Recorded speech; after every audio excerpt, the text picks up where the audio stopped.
Bueno, seguimos. Vamos a terminar lo de determinación del punto crítico y en la sección crítica.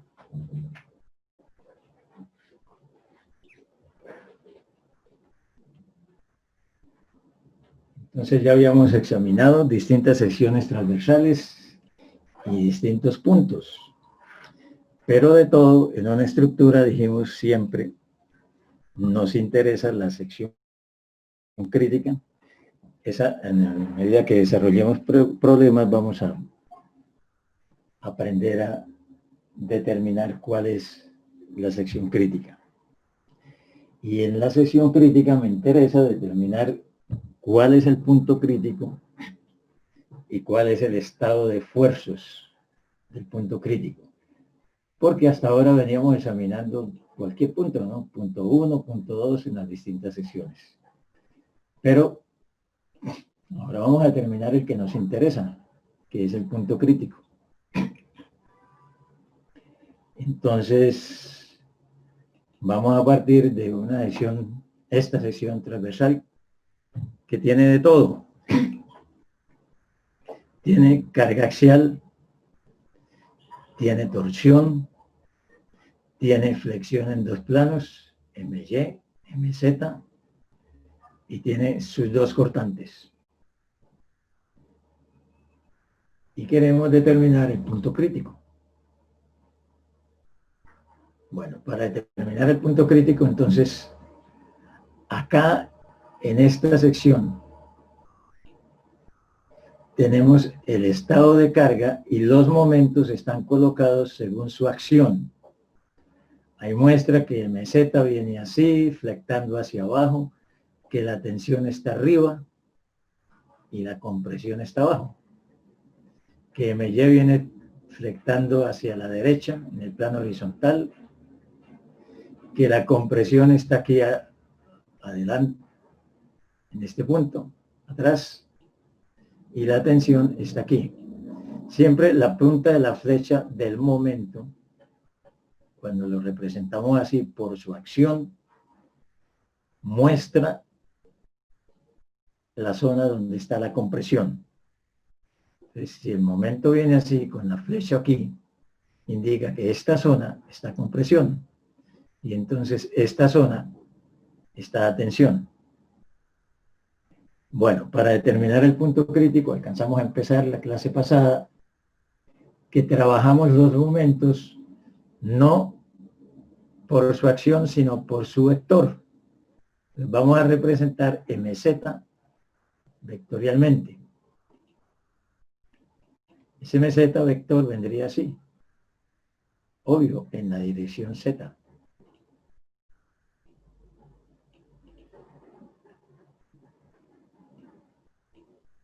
Ese sería MZ. Y dijimos, su eje neutro, pues es Z. Cuando representamos un momento por su vector, el eje neutro de ese momento es la línea del vector. La dirección que marca el vector, ese es el eje neutro. Y su máximo efecto, o sea, el punto crítico para ese momento, está a 90 grados de él en el punto más lejano, aquí. Ahí está el punto crítico para este momento MZ. Aquí decíamos arriba o abajo. Aquí también, arriba o abajo. Puede ser allá, puede ser acá. Uno está a tensión y otro está a compresión. Cuando lo tenemos, el vector representado por su acción, acabamos de decir que la punta de la flecha indica la compresión. O sea, aquí la compresión está en la zona de abajo. Cuando lo tenemos expresado vectorialmente, como acá, entonces seguimos la regla de la mano derecha. Esto es, ponemos la mano derecha pegada a la pantalla. Con el dedo pulgar indicamos la dirección del momento aquí. y la punta de los dedos va a indicar la compresión. Entonces, para poder poner el pulgar aquí en esta dirección, teniendo la palma de la mano pegada a la pantalla, pues la punta de los dedos nos queda abajo. Eso indica que la compresión está abajo y la tensión está arriba. Bueno, a medida que nos desplazamos de este punto, por aquí a puntos más abajo, por acá, entonces como el esfuerzo es M por Y sobre I, MZ por Y sobre I, pues aquí la Y es más pequeña. Entonces el esfuerzo empieza ya a disminuir. Arriba tenemos el máximo y a medida que bajamos va disminuyendo. Hasta que cuando llega a esta línea, que es el eje neutro, pues ahí ya en estos puntos, en todos, es cero. Bueno, pero en esta sección no tenemos solamente MZ, tenemos también MY. Entonces ahora representamos MY vectorialmente.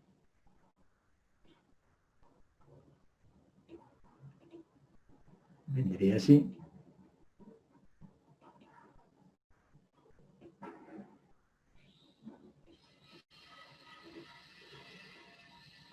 Y ese es MY. Fíjense otra vez. Con el pulgar mostramos el vector. Y cuando ponemos la palma de la mano pegada a la pantalla, con el pulgar mostrando el vector, la punta de los dedos nos queda aquí adelante. Ahí está la compresión. La palma de la mano queda aquí. Entonces aquí está la tensión. El punto crítico para MY, entonces a 90 grados del vector MY, en los puntos más lejanos, acá y acá. En cambio aquí por MY, pues es cero, porque este punto está sobre la línea de acción del vector, que es el eje neutro. Hemos dicho, este punto está sobre el eje neutro de MY. A medida que bajamos y estamos por acá, en este punto, pues ahí ya apareció el efecto de MZ que viene disminuyendo, pero ya hay efecto de MY que aquí era cero. A medida que bajamos por acá, el efecto de MZ va disminuyendo y el efecto de MY va aumentando. Hasta cuando llega un punto por aquí, donde la suma de los dos efectos se hace máximo. Ese será el punto crítico. Como estamos trabajando ahora vectorialmente, pues vamos a ver cómo determinamos ese punto crítico.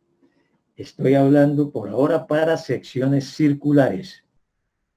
Solamente secciones circulares. En secciones rectangulares u otro tipo de sección, la cosa es diferente a esto que estamos haciendo aquí. ¿Quede claro? Esto es secciones circulares. Estamos representando los momentos por sus vectores. Decíamos, cuando en vectores nos dicen una aceleración, por ejemplo, a X y a Y, no es que sean dos aceleraciones, es que son las componentes de una aceleración, que es la aceleración resultante, y así para cualquier cantidad vectorial. Igual aquí, conocemos MY y conocemos MZ. No son dos vectores momentos, son las componentes de un momento.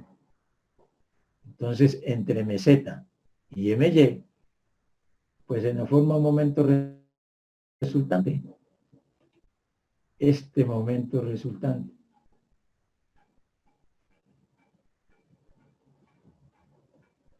Pero realmente ese es el que está actuando aquí, el momento resultante.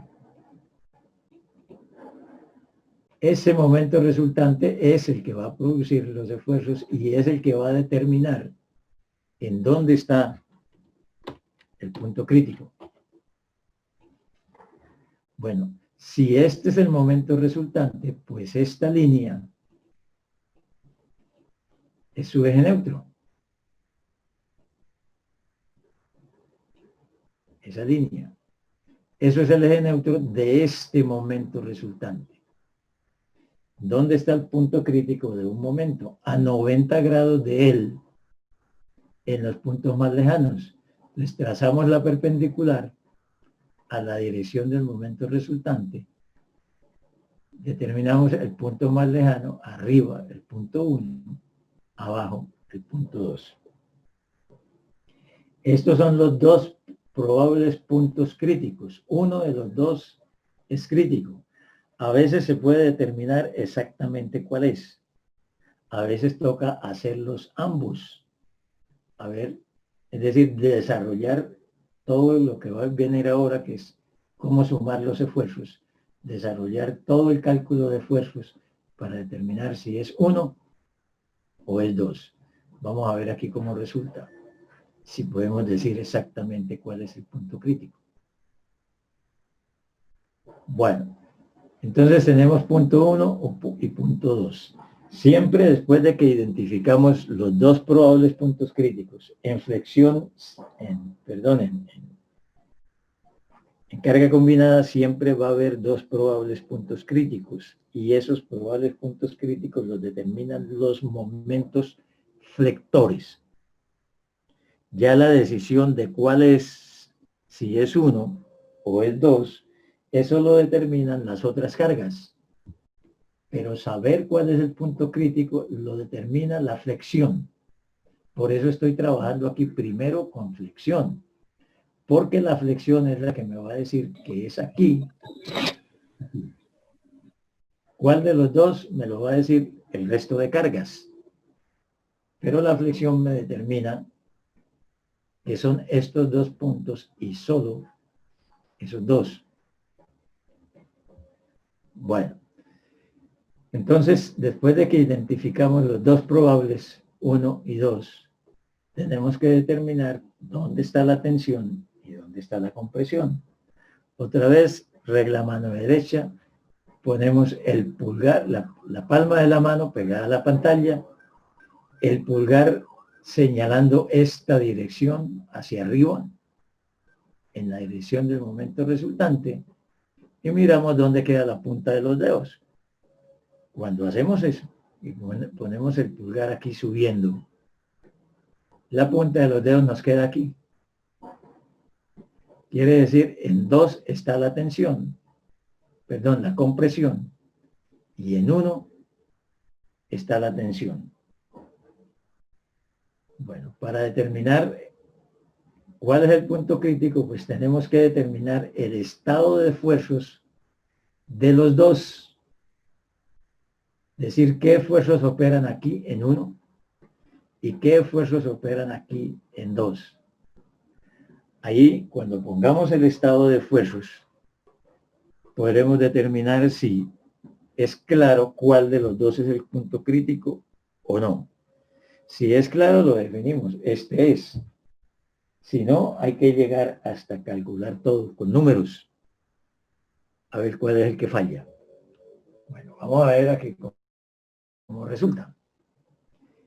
Les vamos a colocar el estado de esfuerzos. Ya tenemos cuál es el punto crítico, o es aquí,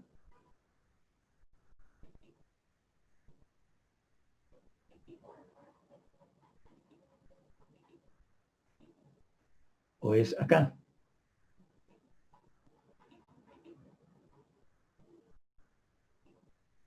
Bueno, o 1 o 2. Entonces, vamos a colocar el estado de esfuerzos del punto 1, lo que veníamos practicando en la clase anterior. Primero, establezcan los ejes de ese punto. Pues va a tener este que es el eje X. Como esta es una sección X, porque es perpendicular al eje X, ese eje X no se puede perder. Va a aparecer cualquier punto que yo tome por acá, por acá, por acá o por acá. Ese eje X siempre va a estar. ¿Por qué? Porque es el eje de la sección. Y el sigma tiene que ser X. y el tau es mx y la fuerza axial es fx. Ese eje jamás se puede perder, el eje de la sección. En todos los puntos que establezca va a aparecer el eje X. El otro sí es cualquier eje, que normalmente lo llamamos Y', porque es este que no es exactamente este vertical, ¿no? Va inclinado. Entonces, Y'. Listo. Vamos a establecer el estado de fuerzas aquí. Entonces, primero, pues el momento produce aquí sigma X, es el punto más lejano. Pues por supuesto que produce ahí esfuerzos, ¿no? Entonces, decimos, siempre va a haber aquí, en el punto crítico, establecido de esta manera, siempre va a haber sigma. Este sigma. Ah.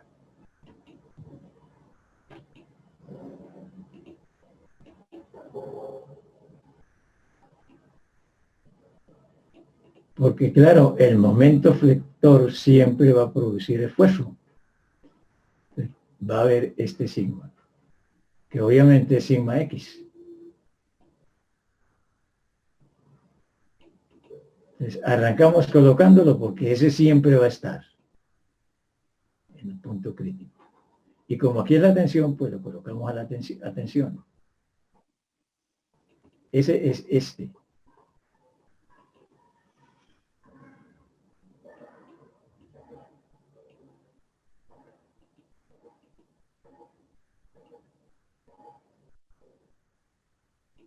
Lo otro es quién produce eso. Entonces ahora colocamos quién produce este sigma X en este punto 1. Pues en primer lugar, el momento resultante. Entonces esto es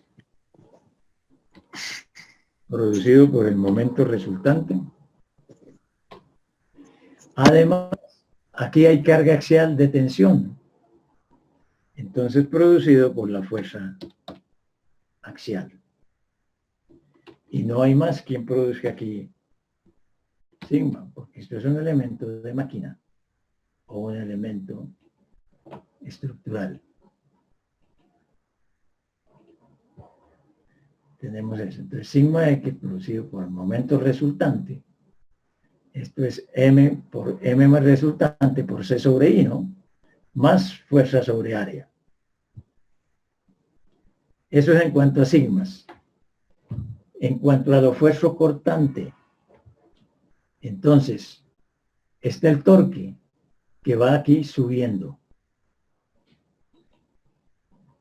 Y están BY y BZ. Voy a suponer que el torque le gana a BY y BZ. Así que si son contrarios, que todavía no sé cómo van, los de BY y BZ, si son contrarios, si gana el torque como va así, el torque va así, horario, o sea, el torque viene así, pues aquí pasa subiendo. Entonces aquí el torque vendrá, perdón, el esfuerzo cortante, generalmente cuando hay cortante por torsión y cortante por fricción BY y BZ, gana el del torque. Entonces vamos a ponerlo así. Y ese sería tau XY'. Y ahora miraremos quiénes producen tau XY'.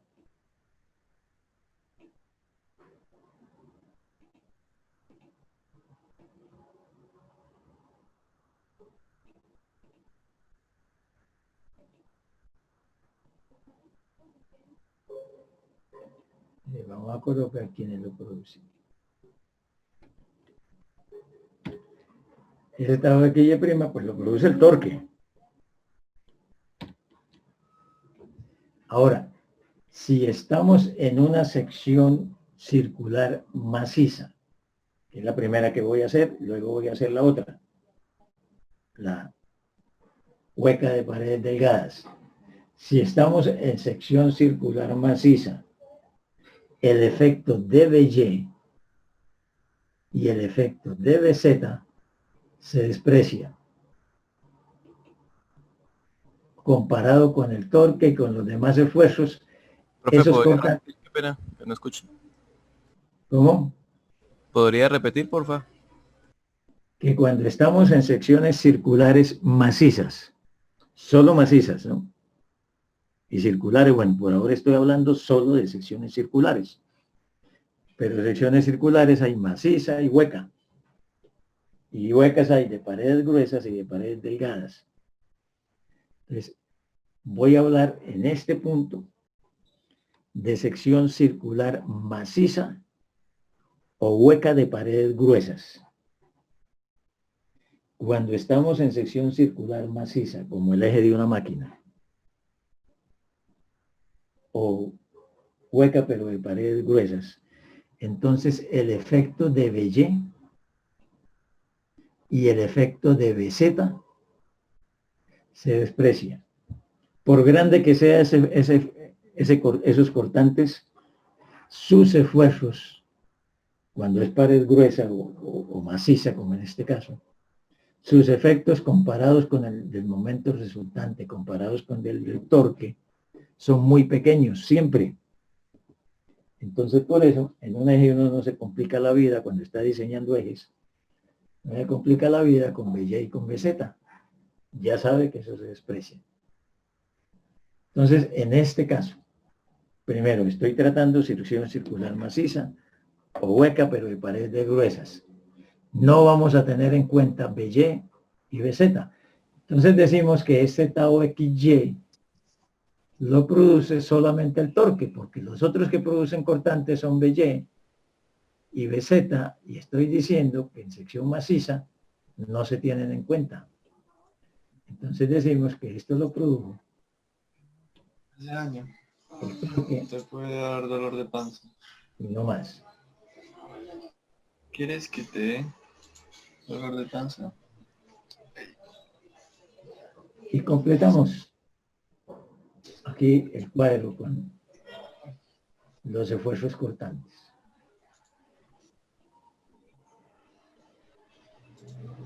Ese será el estado de fuerzas del punto 1. Vendrá así, ¿no?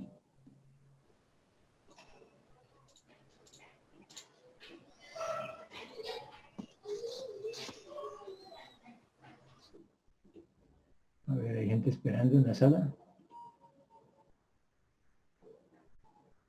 No veo. Me alumbraba por aquí, creí que había gente. Bueno, miremos el punto 2. Punto 2. Dijimos que aquí está la compresión. Entonces, ¿va a haber sigma X? Sí. Va a haber por momento y por carga axial. Pero el efecto del momento aquí es compresión. Entonces, el esfuerzo va a ir así.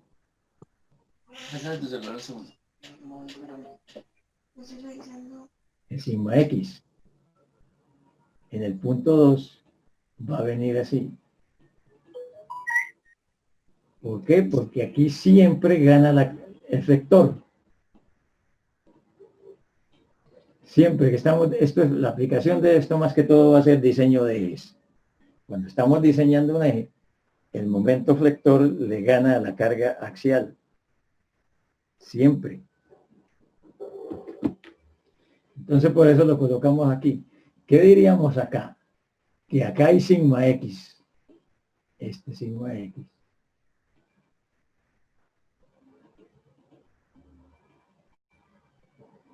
Y que ese sigma X lo produce, ponemos como lo puse en el sentido que produce el vector, pues lo produce el momento resultante, compresión, pero la carga axial aquí es de tensión, entonces decimos menos el efecto de la carga axial.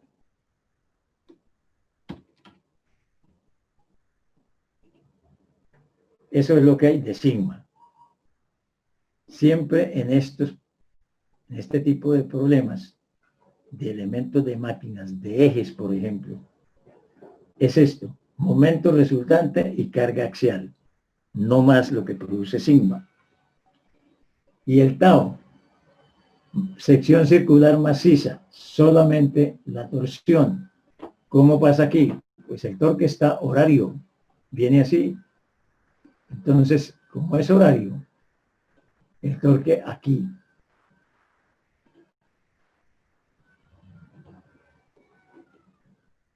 va a pasar bajando, así. Entonces, acá en este punto, en esto, que es la sección transversal, el tau va a pasar bajando, así. Y es solamente el de la torsión. Entonces, completamos.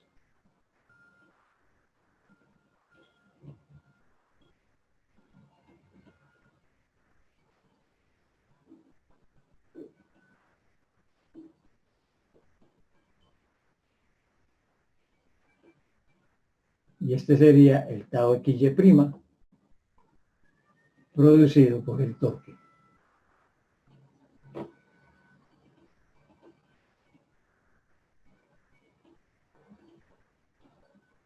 Entonces decimos, como estamos en sección circular maciza, eso lo produce solamente el torque. Este sería el estado de fuerzas del probable punto crítico 2. Fíjense que aquí me permite determinar claramente que el punto crítico es 1. ¿Por qué 1? Porque el efecto del torque en ambos es igual, el valor. Pero el efecto del sigma, aquí en el punto 1, está sumándose el efecto de M y el efecto de carga axial. Se suman. En cambio aquí, el efecto de M y el efecto de la carga axial se están restando. Luego el punto crítico es 1.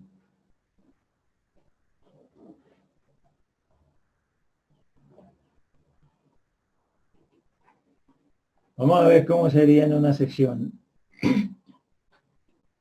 de paredes delgadas. Sección circular, otra vez, pero hueca de paredes delgadas. Voy a volverme a traer esto para allí.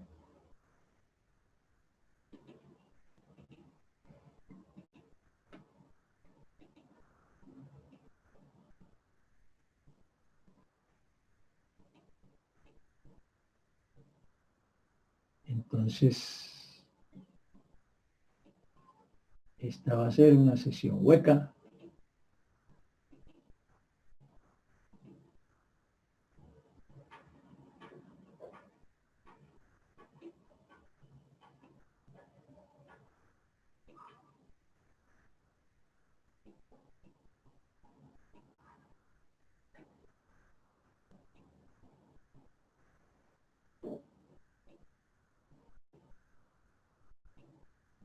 Profe, esta dijimos que es de paredes delgadas, ¿no?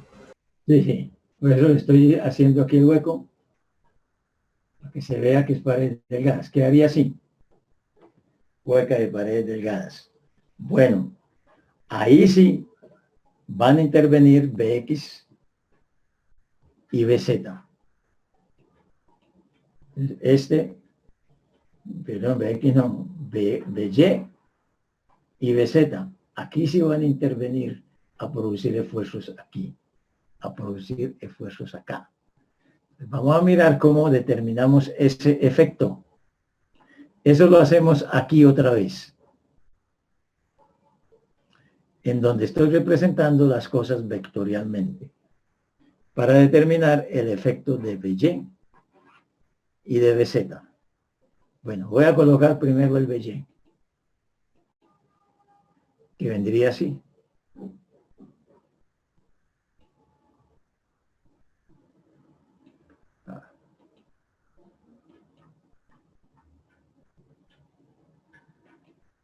Pongámoslo así.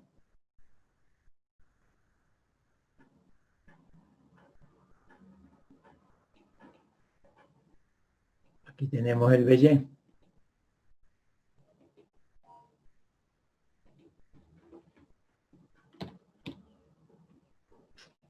Aquí estos cortantes en secciones huecas de pared delgada sí son muy influyentes.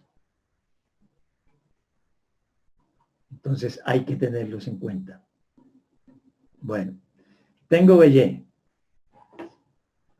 Repasemos un poquito la clase anterior. BY, ¿cuál es el eje neutro de BY?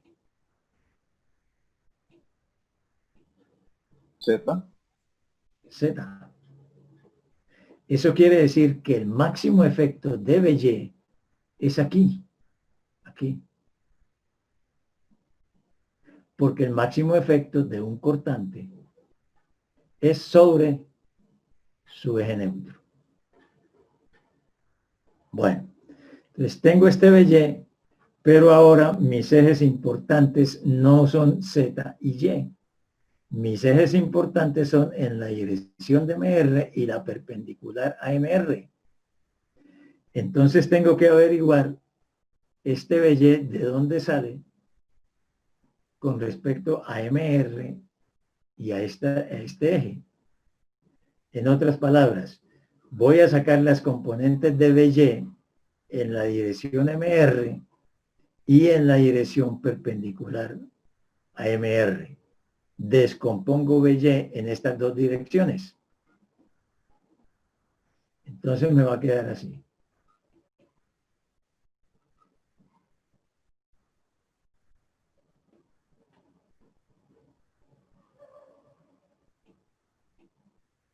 Tengo esta componente.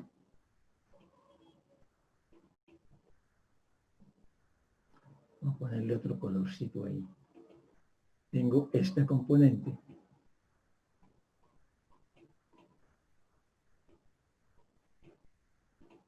Y tengo esta componente que vendría así.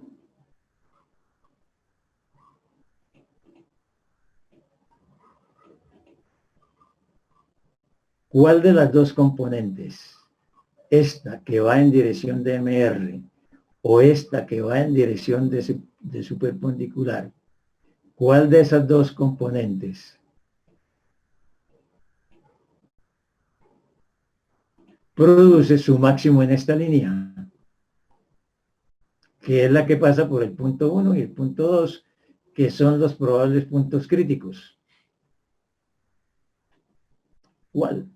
Los cortantes en BY y BZ. Son como Pues, los componentes. esta BY, tengo esta componente y esta componente. Una en la dirección del momento y otra en la dirección perpendicular. ¿Cuál? La dirección de un momento. O esta produce su máximo aquí. ¿Cuál? ¿La de MR o la que pasa por 1 y 2? La MR. La de MR. Esta componente es la que tiene como eje neutro esta línea. Esta componente es la que produce su máximo aquí. Entonces, de estas dos componentes de BY me interesa esta, la que va en la dirección del momento resultante. Esa la vamos a llamar BY'. Entonces, esta componente es la que me interesa y se llama BY'. Que ahorita miramos cómo la calculamos. Generalizando, tengo la sección transversal y tengo los dos cortantes, BY y BZ. De esas dos cortantes me interesan las componentes de ellos en la dirección del momento resultante. Por eso, aquí BY me interesó esta componente, BY', que es la que va en la dirección del momento resultante. Y es fácil calcularla, porque conocemos BY y conocemos este ángulo. ¿Qué es ese ángulo? Pues tangente de alfa es este que es MY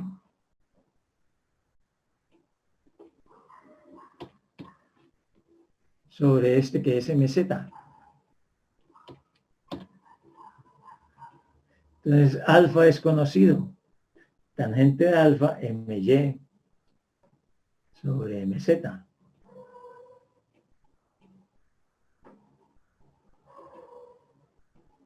Esto.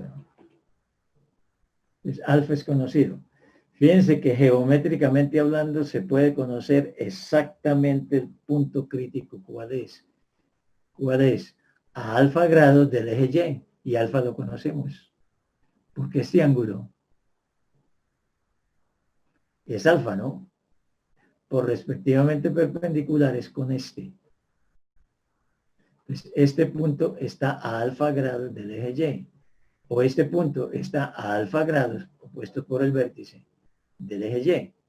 Entonces, el punto crítico se determina exactamente cuál es. La posición geométrica de ese punto está determinada por el ángulo alfa. Bueno, ahora en este triángulo, ¿en dónde está alfa? Aquí es recto, ¿no? Porque estas son componentes. Las dos son componentes, entonces aquí es recto. O sea que alfa o está en el centro o está abajo. ¿En dónde está alfa? Hacia el eje Abajo, Z. ¿no? Abajo. Sí, abajo. Por respectivamente perpendiculares. Entonces esto es alfa.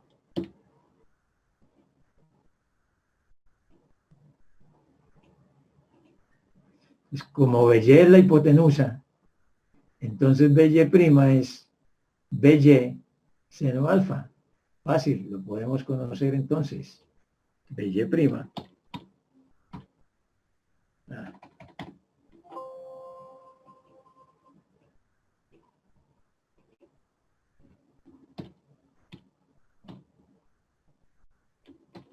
Igual a BY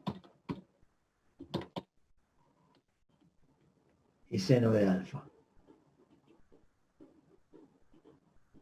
Es conocido. Y ese es el que va a producir el esfuerzo cortante aquí. Pero me falta el BZ. ¿Cómo venía BZ? Hacia afuera. Pues ahora vamos a colocar BZ.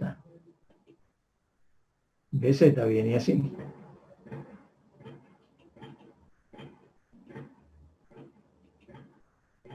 Ese es el BZ.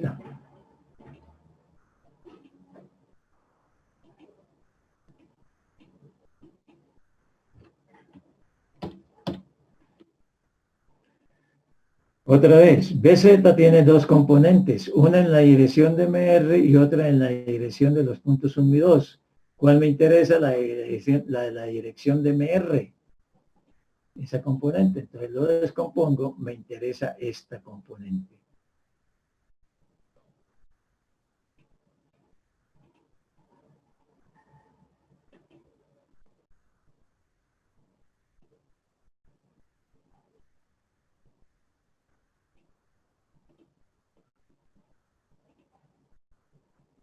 Esta componente me interesa, que se va a llamar BZ'.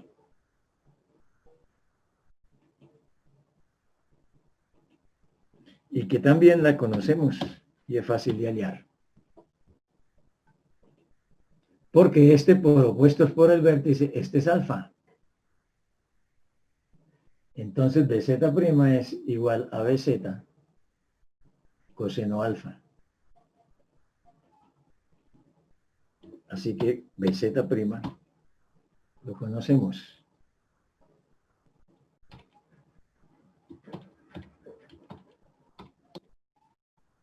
BZ coseno alfa.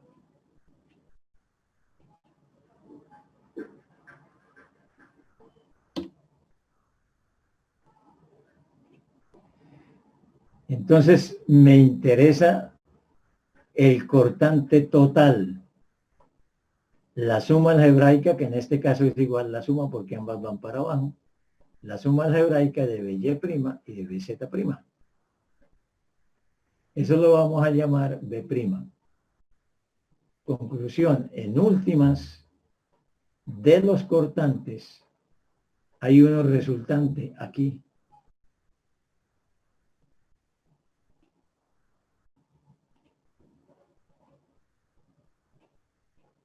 Y ese lo vamos a llamar B'. B'.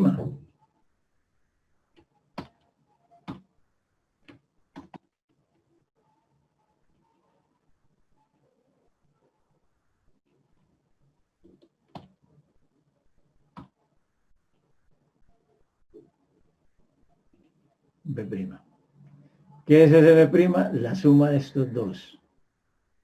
Si van en el mismo sentido, es, como esto es suma algebraica, pues será la suma, ¿no?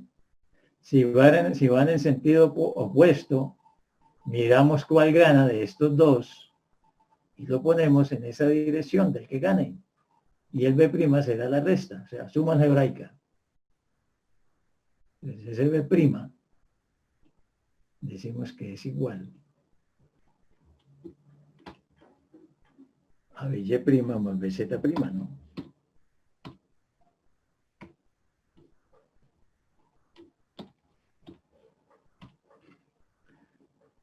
Algebraicamente hablando, quiere decir que cada uno tiene su signo. En este caso diríamos ambos para abajo negativos, van menos para abajo. Bueno, entonces, el punto 1, ¿qué va a tener? Por sigma lo mismo que antes, pero por tau, ahora no va a ser solo por torsión, ¿no? Ahora va a aparecer el de B'. Bueno, en este caso resulta que el de B' va bajando y el del torque va subiendo. Vamos a suponer que gana el torque. Y entonces aquí vamos a decir que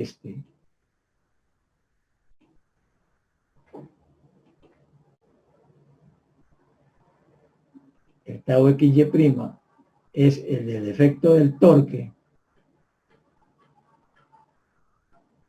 menos el efecto de B', porque el efecto de B' va para abajo. Y el del torque va para arriba. Estoy suponiendo que gana el torque. Entonces le digo menos el efecto de B'.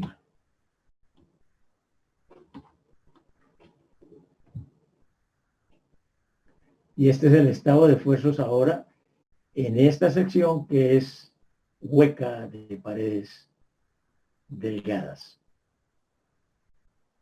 ¿Cómo queda el punto 2? Este no cambia. Lo que aparece nuevo ahora es el B'.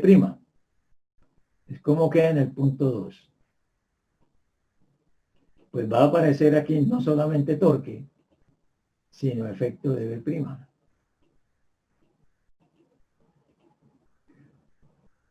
En el punto 2, ¿cómo venía la torsión? Bajando, así. ¿Cómo viene el efecto de B'? Viene también así. Están sumándose en la dirección del torque. Les decimos que aquí este es el efecto de la torsión más el efecto de B'.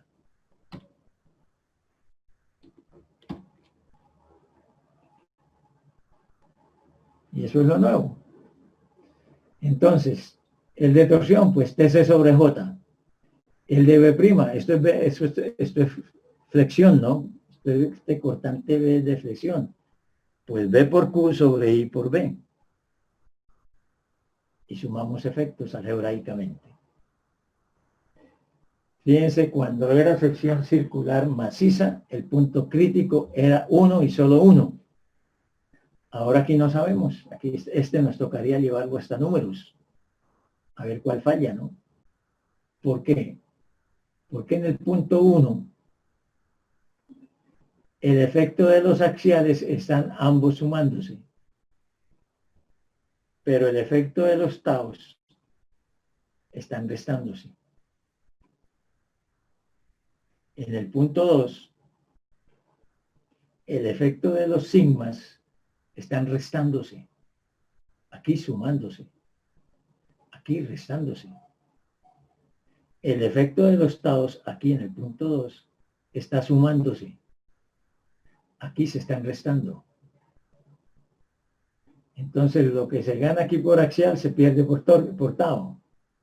Lo que se gana aquí por tau se pierde por sigma. Así que hay que llevar esto a números hasta el final, los dos puntos, para determinar cuál es el verdadero punto crítico. Bueno, así es que determinamos el punto crítico y el estado de esfuerzos del punto crítico en una sección circular.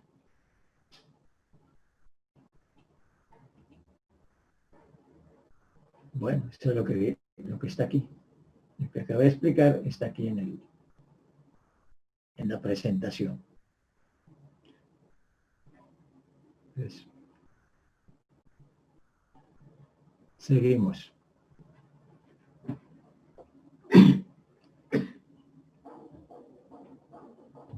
Bueno, tenemos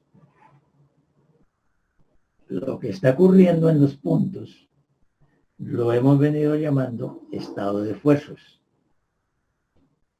Generalizando ahora. Estado de esfuerzos. Miremos primero este. En todos los puntos que hemos analizado desde que empezamos tema, aquí en esta estructura, en todos los puntos hay sigma X y tau,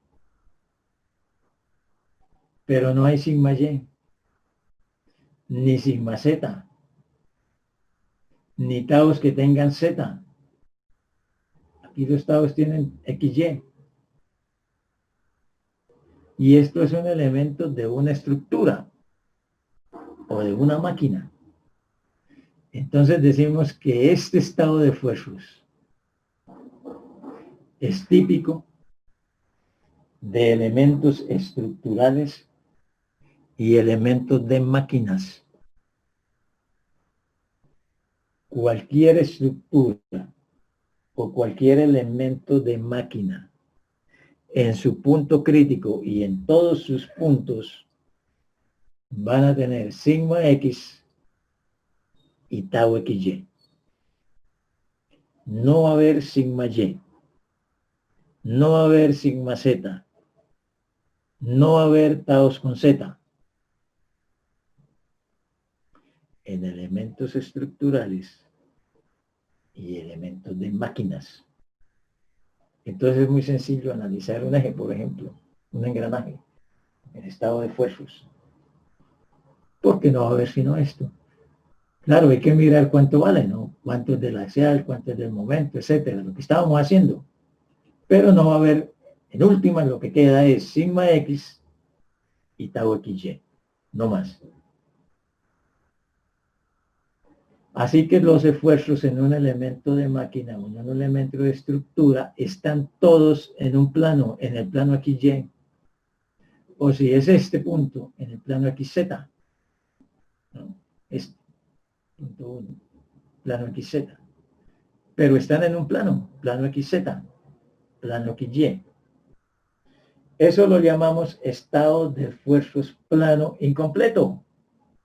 ¿Por qué incompleto? Pues faltan dos Y. Sigma Y, ¿no? Tau YX sí hay, este. Pero falta sigma Y. No está completo. Si esto fuera un tanque, pues el tanque, además de tener esfuerzo por flexión, esfuerzo axial, etcétera, o sea, lo que es estructura, un tanque es una estructura. Además de estructura, es un tanque, o sea, posee en su interior un fluido a presión. Para eso es un tanque, ¿no? Para almacenar fluidos a presión. Entonces la presión genera, aparte de esto es lo que genera como estructura. Aparte de esto, la presión genera otro sigma X que se suma con este y genera un sigma Y. Entonces, en un tanque o en una tubería que tienen fluido a presión, tendríamos sigma X, sigma Y, tau XY y tau YX, pero todo en el plano XY o en el plano XZ. no existirá sigma z. Tampoco existirá taos que tengan de subíndice en algún lado z. Así que, a pesar de que el tanque y de que ahora aparecieron más sigma x y además sigma y, de todas maneras los esfuerzos siguen estando en el plano xy o en el plano xz. Eso lo llamamos el estado de esfuerzos plano completo. Bueno, lo que nosotros como ingenieros mecánicos calculamos son tanques, tuberías, estructuras y máquinas. Y acabo de decir que en esos elementos solo hay un estado de esfuerzos plano en el punto crítico. En tanques y tuberías, esfuerzo plano completo, sigma x, sigma y tau xy. En estructuras y máquinas, estado de esfuerzos plano incompleto, faltaría sigma y. Y en situaciones más complejas, que no son ni tanques, ni tuberías, ni elementos de máquinas, existiría esto, ¿no? Este se llama estado general de esfuerzos o estado triaxial de esfuerzos, donde ya aparece sigma x, sigma y, sigma z, tau con x y taos con z y x, ¿no? Aparece de todo. En estructuras como ¿qué? Como el casco de un submarino. Que la presión del agua allá en la profundidad del mar genera esfuerzos en todas las direcciones, ¿no? Sigma x, sigma y, sigma z. Y por el bamboleo del agua sobre el casco del submarino, pues genera torsiones. Entonces se generan también los taos. Y tendríamos este estado de esfuerzos. Bueno, ya eso es algo especializado, ya cuando caigan ustedes por allá a trabajar en una fábrica de submarinos, pues aprenderán el proceso completo para esto. Aquí vamos a seguir con lo que nos corresponde en lo que nuestro trabajo normal de ingenieros mecánicos nos toca, ¿no? Que es diseño de tanques, tuberías, máquinas y estructuras, donde el estado de esfuerzo es este o este. ¿Qué queda ahora? Nos toca aprender a sumar los esfuerzos para determinar cuándo falla o no falla este punto que tiene de todo, ¿no? O este. Vamos a aprender a trabajar este. Si sabemos las ecuaciones para trabajar este, pues ya están las de aquí. Donde aparezca sigma y, ponga 0 y ya. ¿No? Entonces, ¿qué vamos a hacer? A mirar cómo es que sumamos todo esto. Este sigma x que es flexión, axial y ahora presión. Este tau xy que es de torsión y de B'. Este sigma y que sería de presión, en el caso de tanques y tuberías. ¿Cómo sumamos esos efectos? Para saber si este punto falla o no falla.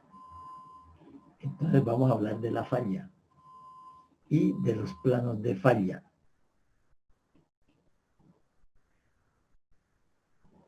Vamos a recordar algo. Ya hablamos de planos de falla en axial, en torsión y en flexión solas. Recordemos lo de axial y con eso queda repasado todo eso. Tenemos carga axial. Entonces dijimos, aquí en la sección transversal se produce sigma máximo.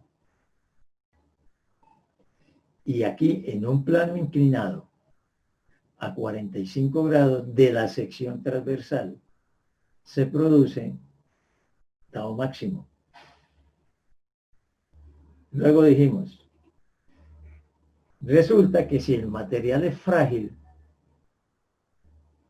el material frágil soporta muy bien el cortante, pero su debilidad es el normal. Así que si el material es frágil, va a fallar por el esfuerzo normal máximo. Va a fallar entonces aquí, en la sección transversal. Decimos entonces que por carga axial, estoy por carga axial ahorita, por carga axial, si el material es frágil, el plano de falla es el de sigma máximo, que en carga axial es la sección transversal. Por eso decíamos que esto fallaba por aquí, por la sección transversal. Después dijimos, pero si el material es dúctil no es así.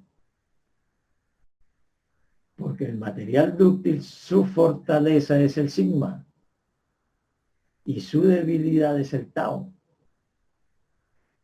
Así que si su debilidad es tau, entonces el esfuerzo cortante máximo lo hace fallar. Y ese se falla aquí a 45 grados. Por eso dijimos, en carga axial, un material dúctil falla a 45 grados debido al esfuerzo cortante máximo. Eso lo se resumió diciendo, bueno, el plano de falla en carga axial para materiales frágiles es la sección transversal. El plano de falla en carga axial para material dúctil es un plano a 45 grados. Y ese tau máximo vale sigma medios. Listo. Pero resulta que ahora tenemos un tanque. Y tenemos el punto crítico del tanque. Y ese punto crítico tiene sigma X, sigma Y, tau XY, tau YX. Tiene de todo. Además, este sigma X no es solamente de axial, es de axial del momento resultante y de presión. Y el sigma Y va a ser de presión. Y el tau XY va a ser de torsión y de B'. Entonces es mucho más complejo que esto. Y pues claro, aquí no voy a decir que si es frágil falla en la sección transversal, que es esta, ¿no? Esta es la sección transversal. No voy a decir que falla aquí, si es frágil. No, eso era en carga axial. Aquí es distinto porque esto tiene de todo. Pero sí podemos decir que si esto es frágil, falla donde esté sigma máximo. Entonces diríamos, oiga, me toca buscar aquí el plano de falla si esto es frágil. ¿Cuál es el plano de falla? Donde actúe sigma máximo. Habrá un plano inclinado por aquí, un determinado ángulo, tal que aquí en este plano actúa así, sigma máximo. Y si esto es frágil, pues se rompe por ahí, porque aquí está sigma máximo. Y si es dúctil, pues entonces decimos, habrá por aquí otro plano que obviamente no es este mismo, así como aquí no fue el mismo. Habrá por aquí otro plano donde actúe el tau máximo. Y entonces ese plano será el plano de falla para el dúctil. Así que en últimas de este punto, me toca averiguar en dónde actúa sigma máximo y cuánto vale sigma máximo. Y diríamos que ese es el plano de falla para material frágil. Además, me toca averiguar en dónde actúa tau máximo y cuánto vale tau máximo. Y ese sería el plano de falla para material dúctil. Eso es lo que vamos a hacer. A determinar el ángulo, o sea, el plano de falla para frágil y dúctil, o sea, para sigma máximo y tau máximo, y cuánto vale ese tau máximo y ese sigma máximo. Bueno.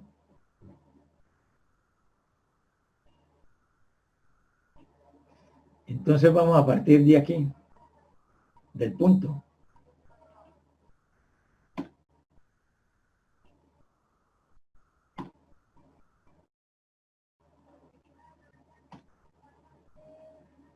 O sea, calculamos dónde está la sección crítica, calculamos momentos, MY, meseta, todo lo demás. Vamos al punto crítico y calculamos los esfuerzos en el punto crítico.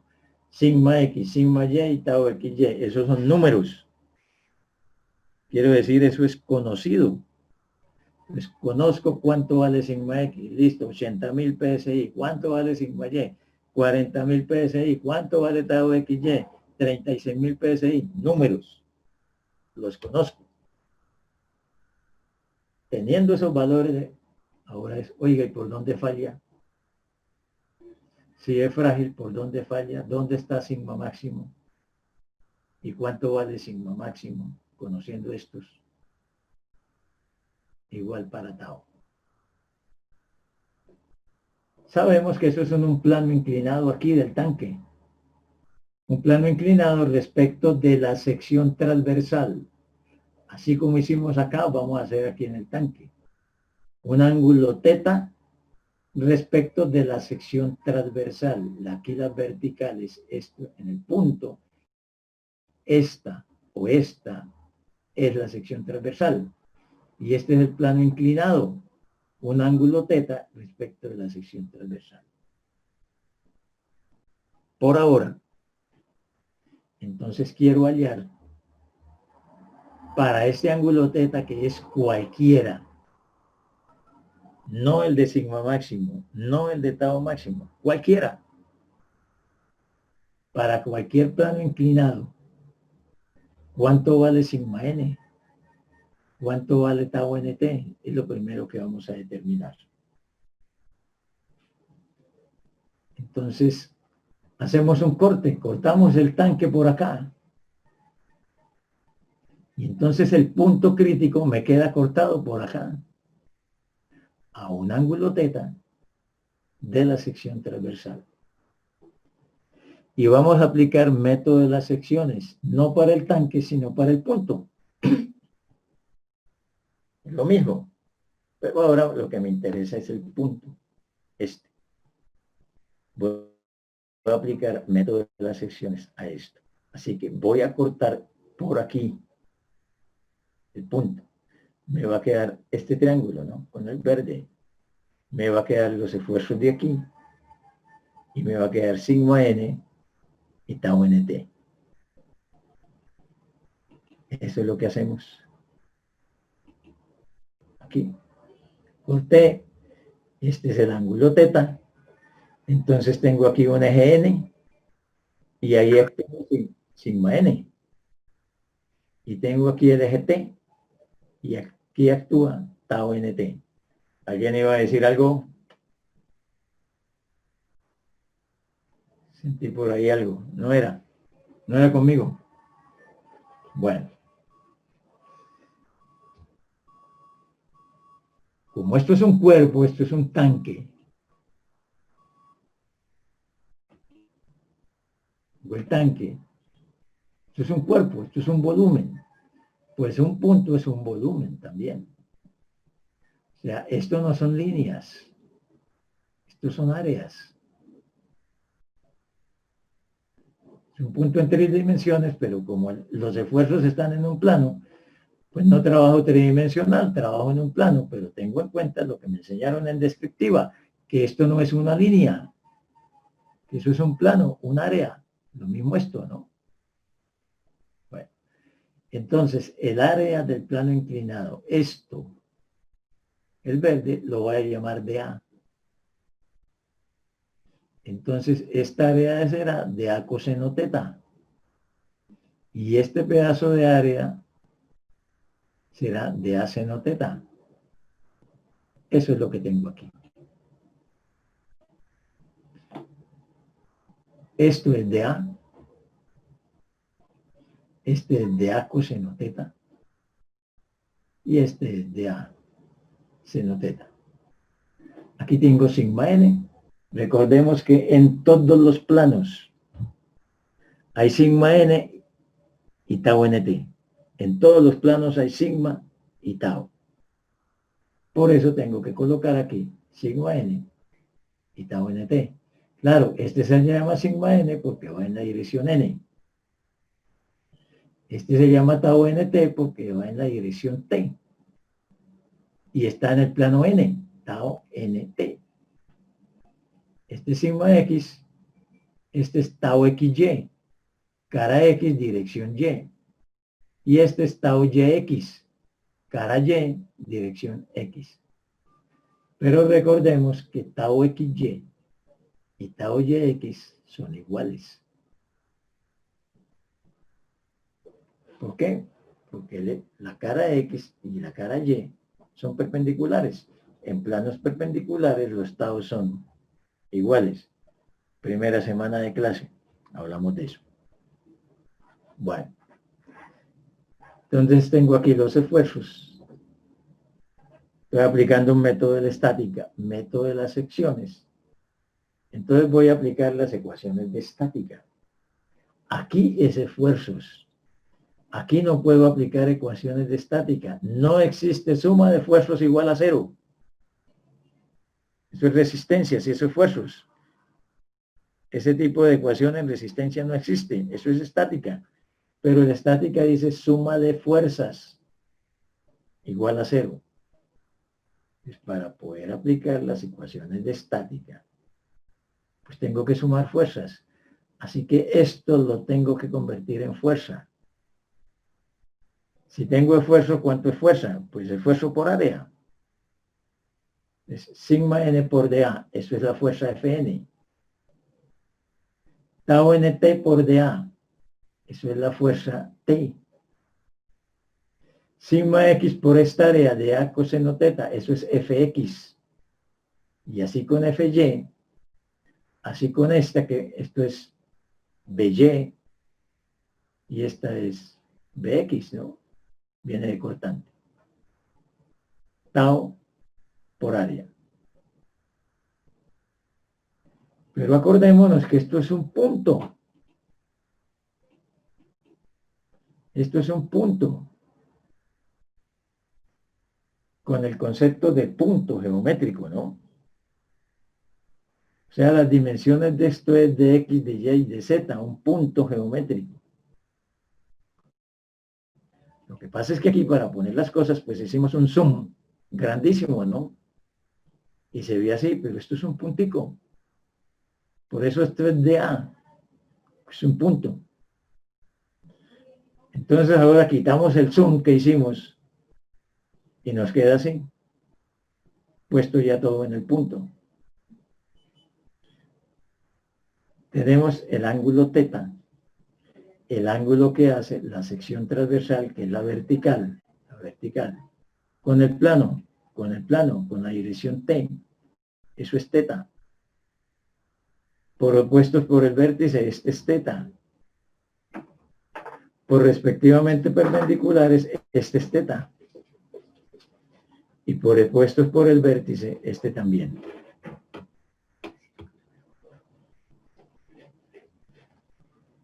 Entonces aquí sí podemos aplicar las ecuaciones de estática. Porque esto es estática. Suma de fuerzas en N igual a 0. Lo que quiero saber es cuánto vale sigma N en este plano, conociendo sigma X, sigma y tau XY. Eso es lo que quiero saber. Por eso estamos haciendo esto. Si quiero conocer sigma N, pues hago suma de fuerzas en la dirección N. Eso es lo que vamos a hacer ahora. Pues suma de fuerzas en la dirección N igual a 0. Tengo sigma N por dA, que va así. Y lo voy a despejar de una vez aquí. Entonces, igual a la suma de las componentes en N de todas estas fuerzas. Empezando en orden. Sigma X, sigma Y y tau XY. Suma de fuerzas en esta dirección.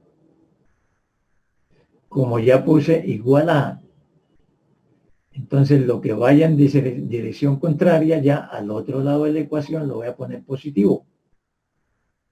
Y lo que vaya en la misma dirección de sigma n, entonces al otro lado de la ecuación pues será negativo. Y empezamos. La componente de esta, de fx, en esta dirección, esta componente, entonces proyecto aquí esta componente, va para abajo.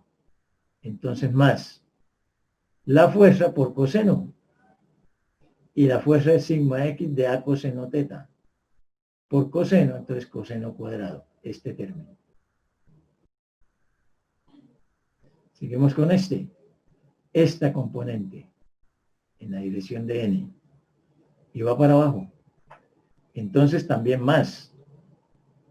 Eso es, esta componente es esta fuerza por seno de teta. La fuerza es sigma y de a seno teta y por seno, seno cuadrado. La componente de este tau xy en esta dirección, proyecto aquí esta. Este vector es este más este bajando. Va bajando. Así que debe aparecer con más. ¿Y qué es? Tau xy de a seno teta, que es la fuerza, proyectado aquí coseno. Entonces más tau xy de a seno teta, coseno. Esto era tau yx. ¿Por qué escribí tau xy? Si era tau yx. ¿Puedo hacer eso o no?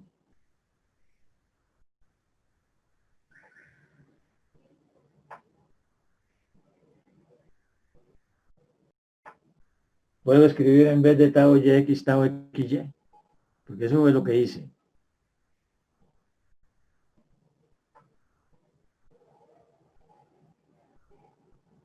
Hola, ¿se fueron? ¿Será que estoy solo aquí? No, profe, sino que no. Aquí estamos. Pues ya dijimos que es que son iguales, ¿no? Pues ¿para qué voy a tener dos términos diferentes si son iguales? Por eso reemplacé. Ahora, la componente de este, en esta dirección de sigma n, viene aquí bajando. Entonces más, la fuerza que tau xy de a coseno teta, eso es la fuerza proyectado aquí, coseno. Tau xy de a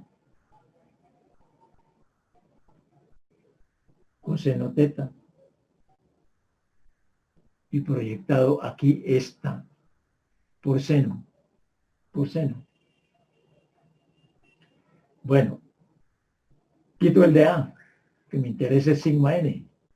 De A está en todos, lo podemos quitar. Y queda sigma n igual. Resulta que aquí aparece este término y este término son iguales. Aparece dos veces. 2 tau xy seno coseno. Si paso este 2 para acá, me queda 2 seno coseno. Pero 2 seno coseno es seno de 2 teta. Entonces me queda tau xy seno de 2 teta. Eso me sugiere que debo trabajar en función de 2 teta. ¿Qué es coseno cuadrado? 1 más coseno de 2 teta sobre 2. ¿Qué es seno cuadrado? 1 menos coseno de 2 teta sobre 2. Y me va a quedar todo en términos de 2 teta. Y arreglo la expresión. Y me queda la expresión 1. Ya arreglada. Sigma x más sigma y sobre 2 más sigma x menos sigma y sobre 2 coseno de 2 teta más tau xy seno de 2 teta. Eso es este esfuerzo. Este esfuerzo aquí, sigma n. El de acá. Ese sigma n ya lo puedo calcular con esta ecuación. Ahora me interesa cuánto vale el esfuerzo cortante aquí.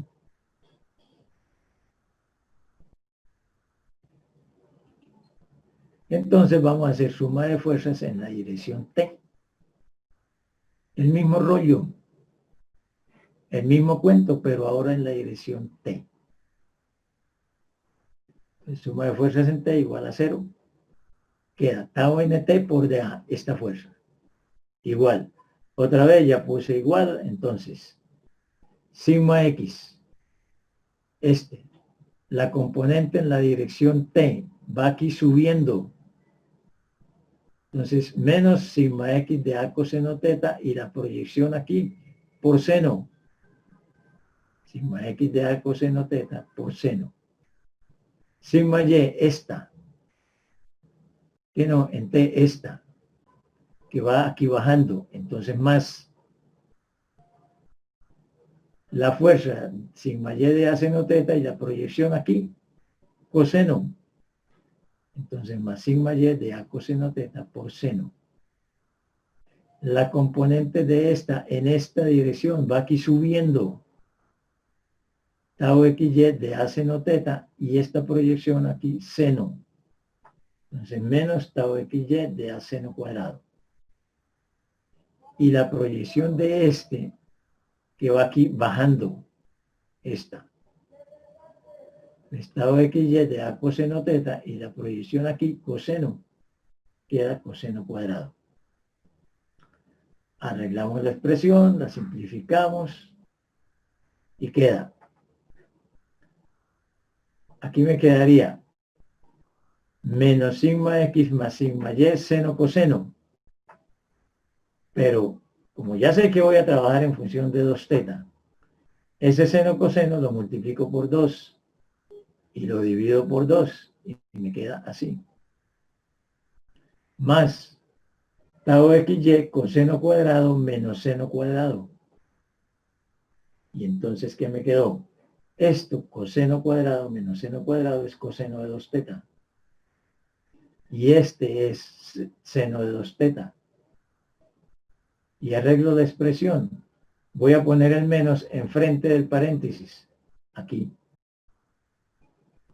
Si saco el menos del paréntesis, esto queda más y este queda menos. Sigma X menos sigma Y sobre 2, seno de 2 teta. Más tau XY, coseno de 2 teta. Ese es el esfuerzo normal en el plano inclinado teta. Normal no, cortante. Ese es el esfuerzo aquí. Bueno, entonces lo que tengo aquí ya es cómo calcular esfuerzos en un plano inclinado cualquiera. Del punto crítico de un estado de esfuerzos plano completo. Pues teniendo ese, tengo el de aquí, ¿no? Simplemente donde esté sigma Y, pues ponga 0. Si es un eje, si es un elemento de máquina que no tiene sigma Y. Bueno, con eso, esa ecuación ya tiene aplicación. Resulta que un tanque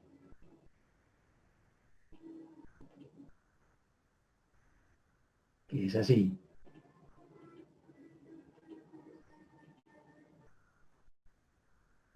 tanque cilíndrico.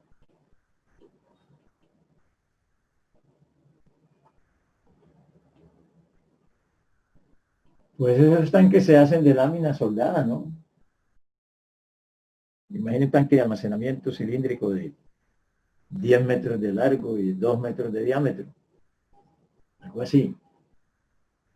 Pues no existe una lámina de 10 metros y de circunferencia para 2 metros. Sino existen láminas de 1,20 por 1,44 de longitud, ¿no? Metros. Y entonces lo que se hace es cortar lámina y soldar. Normalmente, para la soldadura, entonces las láminas no se sueldan así con el rectángulo que viene, sino se cortan en una espiral. Se cortan así. Y se sueldan láminas así.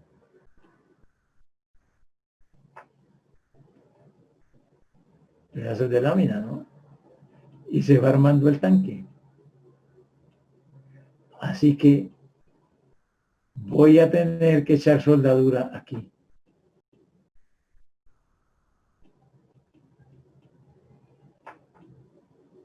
Y cuando estemos diseñando un tanque de estos, vamos a tener que calcular la soldadura. Y claro, eso viene, y aquí está la sección transversal. Pues la soldadura trae un ángulo aquí.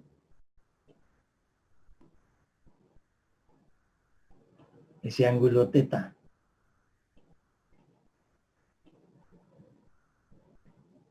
Entonces, por ejemplo, un ángulo muy utilizado es 3613, que es el triángulo 4-5, ¿no? Y voy a tener que escoger el electrodo de soldadura, qué soldadura voy a aplicar, y voy a tener que diseñar el cordón de soldadura. ¿Cuál es el ancho del cordón? Para eso voy a tener que determinar cuánto vale este esfuerzo.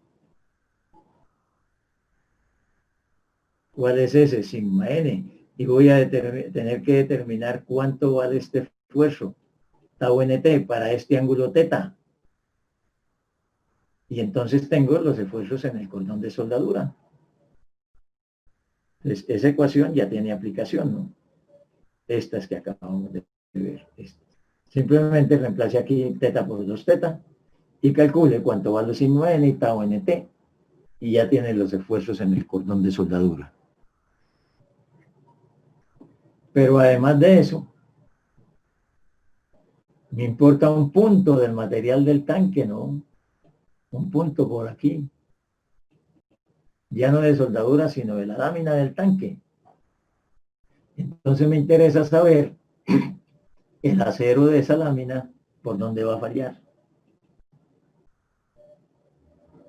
Pues ya no va a ser en esto, ¿no? Esto es para el cordón de soldadura. Va a ser donde esté tau máximo porque esos tanques son dúctiles. Entonces determine en qué plano está tau máximo y cuánto vale tau máximo. Y si fuera frágil, entonces determine en dónde está sigma máximo, qué plano y cuánto vale sigma máximo. Bueno, partiendo de estas ecuaciones, las ecuaciones 1 y 2, pues vamos a determinar en qué plano está sigma máximo, en qué plano está tau máximo y cuánto valen. Para eso, pues esto es cálculo, ¿no? Pues sabemos cálculo. ¿En dónde una función se hace máxima? ¿Cuándo qué? La derivada es igual a 0. Su derivada es 0. Entonces, ¿para qué ángulo sigma tenemos sigma máximo? Pues cuando la derivada de sigma n con respecto a teta sea 0, ese ángulo es el plano de sigma máximo. Ya no será cualquier teta. Será un ángulo especial que lo vamos a llamar teta 1, el plano principal, teta 1. Ahí va a actuar sigma máximo. Eso es lo que vamos a hacer la derivada, igualar a 0 y averiguar cuánto vale teta 1. Bueno, pues tomamos esta ecuación y la derivamos.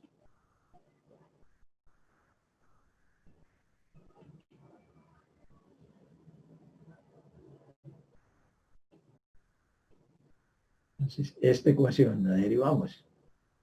Pues la derivada de este término es 0.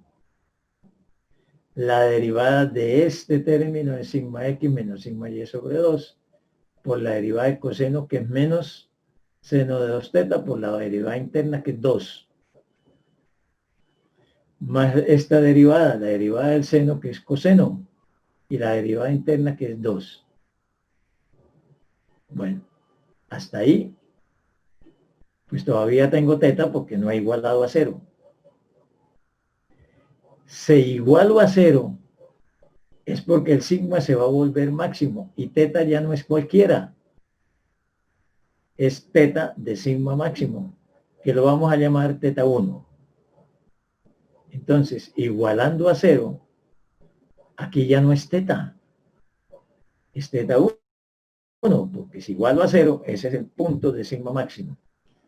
Entonces, reemplazamos el teta por 2 teta 1 e igualamos a 0. Y aquí puedo despejar seno sobre coseno, que es tangente, ¿no? Seno sobre coseno de 2 teta 1 es tau xy sobre sigma x menos sigma y sobre 2. Eso es tangente de 2 teta 1. Entonces, sencillísimo, ya sé dónde actúa sigma máximo.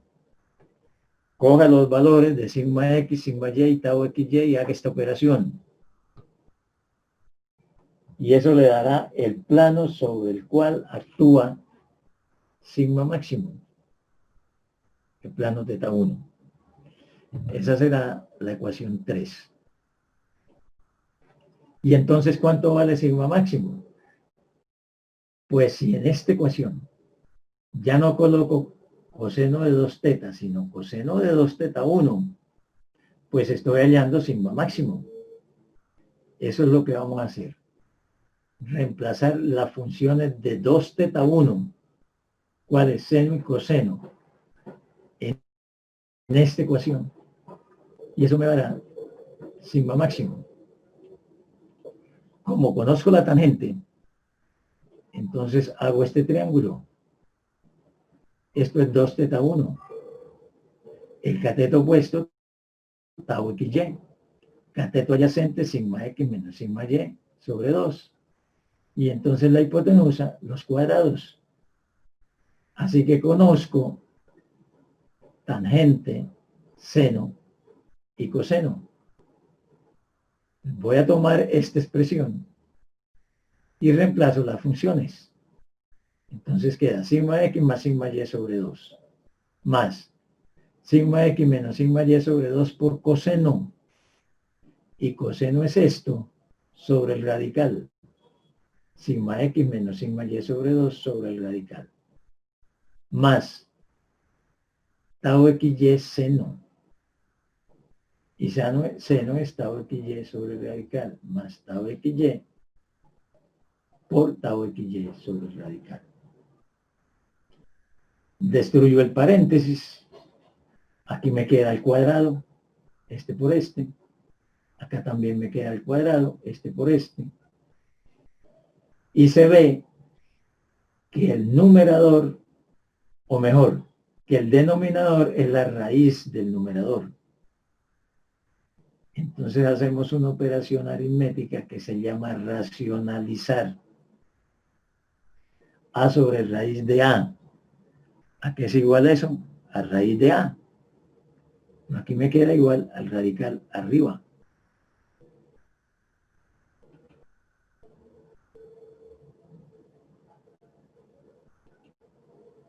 Eso es esto. Sigma máximo igual a sigma x más sigma y sobre 2 más el radical. Lo que estamos haciendo aquí, racionalizando. Bueno. Pero según la trigonometría, hay aquí otro ángulo en el tercer cuadrante que tiene la misma tangente. Entonces también cumple que es igual a 0. Y entonces nos falta reemplazar las funciones de este ángulo. 2 teta 1 prima. Aquí. Pues vamos en este ángulo, 2 teta 1 prima. Este es 2 teta 1. A 180 grados de él, aquí, 2 teta 1 prima, tiene la misma tangente. Porque aquí sería menos y menos. Divididos es más, esto es la misma tangente. Bueno, hacemos ese reemplazo. Y nos va a quedar lo mismo, el mismo radical, pero aquí con menos. Va a quedar sigma x más sigma y sobre 2 más el radical, y el otro va a quedar menos el radical.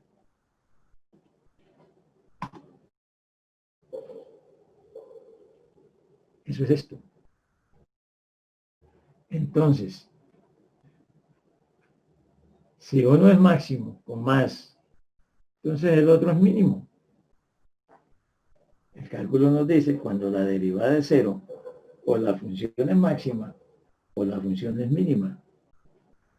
Aquí nos va a dar un máximo y un mínimo. Sigma máximo y sigma mínimo. Si es para el máximo, hacemos con más. Si es para el mínimo, hacemos con menos.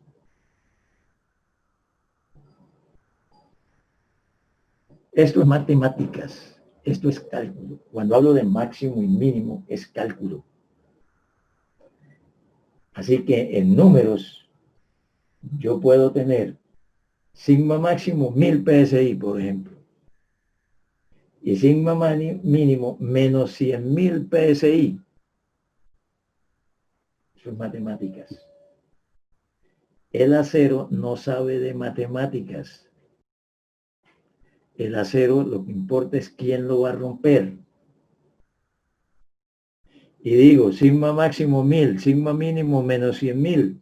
¿Será que lo rompe sigma máximo?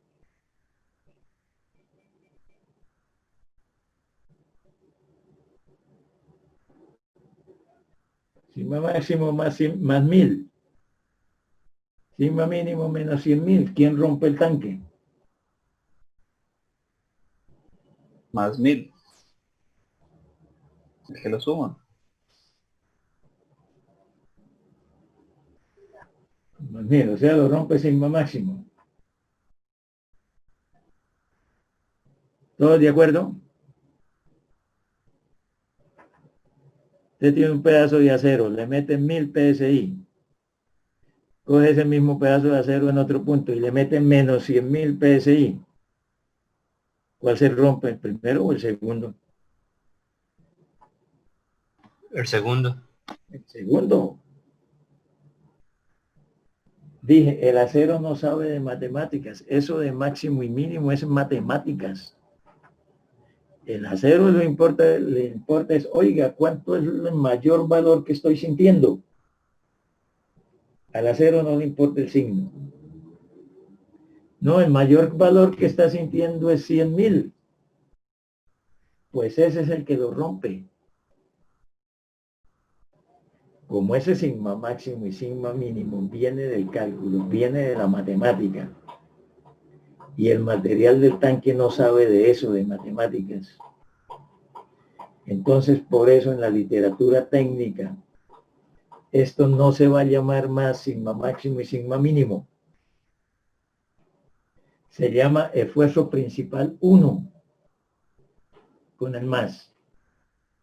Esfuerzo principal 2, con el menos. Y al material lo que le importa es quién lo rompe, sigma 1 o sigma 2. ¿Quién tiene el mayor valor numérico? Eso es lo que le importa al material. No vamos a llamar más eso sigma máximo y sigma mínimo. Esfuerzo principal 1 lo calcula con el más. Esfuerzo principal 2 lo calcula con el menos. Mire cuál es el más grande numéricamente hablando. Y ese es el de la falla. Eso es sigma 1 y sigma 2. Entonces, ¿qué es teta 1? El plano principal 1.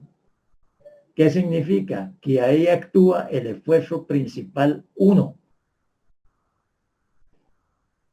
¿Qué es el ángulo?